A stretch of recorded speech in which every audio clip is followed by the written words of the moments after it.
at tumahas. Tapos naririnig ko malakas, tapos may hangin.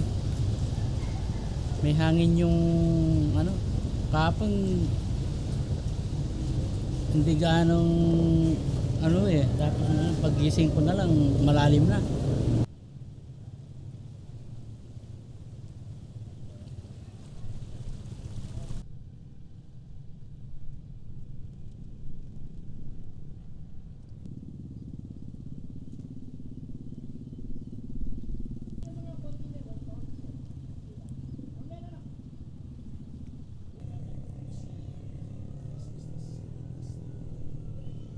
Napakalakas ng ulan kagabi.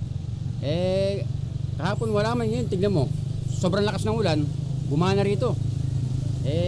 Madaling araw wala to eh. Kaninang umaga, puno no. Napakalaki talaga, malakas talaga pag gano'n ng tubig.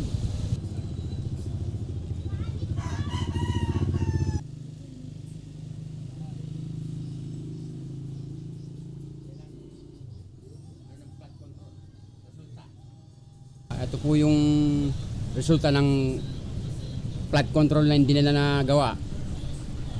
Yan po.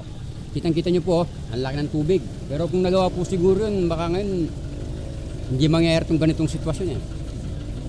Napakalaki po talaga. Sana po sa mga tao,